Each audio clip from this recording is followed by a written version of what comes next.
Hi guys, and welcome back to another Fiction Food Friday. Today's special is a sliced tomatoes, a sea rhinoceros. Roast beef got to be the worst meat to exist. Try your best to episode pickles. Ketchup, mustard, pickles, top bun.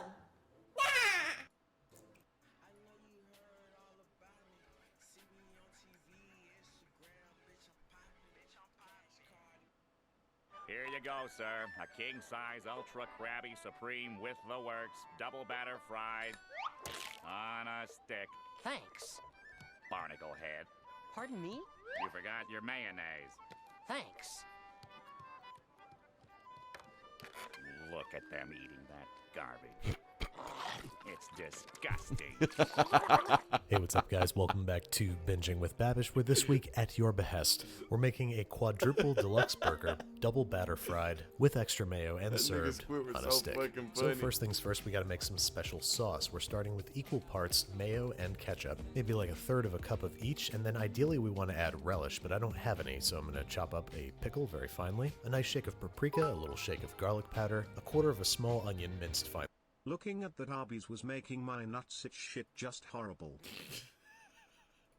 And 1 to 2 tablespoons of yellow mustard. Give it a mix with a spoon if you don't want to get your tiny whisk all clogged up. Taste for seasoning with a single fingertip, cover and refrigerate until ready to use. Now we're onto the burger patties themselves, and whenever we're talking about fast food, to me that means smash burgers. So we're rolling all of our ground beef into 2-ounce little meatballs, seasoning with kosher salt and freshly ground pepper, and introducing them to a wicked hot cast iron skillet. Lube with vegetable oil and heat over medium high until wisps of smoke arise off the surface of the cooktop. Insert meatballs into the situation and squash flat with a stiff cold metal spatula with leverage assistance from a rolling pin. Squash them flat, wait till they are deeply brown on one side, flip. Bro, my burgers, I remember when I used to make burgers, my shit can never get this flat, bro.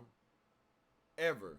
Cook for like 30 more seconds tops before topping with cheese, stacking high, and removing from the heat. I know these burgers are a little small. I meant for this to be a practice round, but it came out so good I decided to roll with it. And these are deluxe burgers, which means lettuce, tomato, pickle, onion, and of course a generous smear of our special sauce. And based off its height alone, I'm guessing that it was a quad burger, so we're stacking 2 more patties on there atop a secondary bun, loading up with all the requisite toppings, and slathering our top bun with sauce. And there you have it, a serviceable fast food burger that's relatively healthy compared to the one that we're about to make. For our deep frying batter, we are combining half a cup of cornstarch, half a cup of all-purpose flour, a teaspoon of baking powder, a teaspoon of kosher salt, 3/4 of a cup of lager, and a 1/4 cup of vodka in a large bowl, whisking gently to combine so as to not build up too much gluten in the batter. And I forgot this is a Krabby Supreme, so why don't we throw some bacon on there before we skewer the whole thing through with a bunch of skewers. Snip off the long ends, and then we are heating 2 quarts of peanut oil to 375 degrees Fahrenheit. While that heats up, it's time to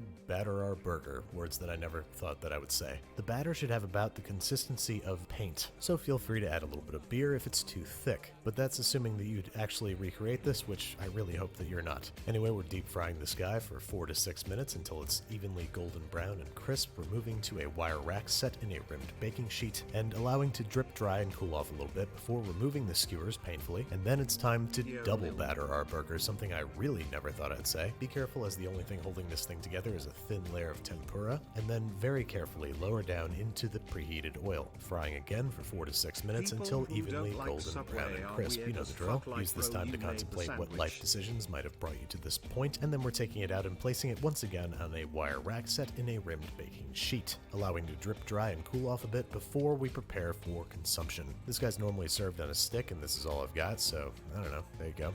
But I don't know about you guys, I'm way more interested in the cross-section than I am eating this on a stick. We haven't had a good cross-section in a while, and this is a choice one. Shit don't look bad. I think this is equivalent to eating those fucking donut burgers, bro. Nigga, the donut burgers, I'd rather eat this than a donut burger. It's oddly beautiful in a way, but as usual, it all comes down to taste, and I'm really super embarrassed to say, this was really good. I mean, it's a deep-fried, double-battered, quadruple cheeseburger. How bad could it be? But oh my god, I almost forgot the mayo. This is what makes the dish. Fucking blew it. W.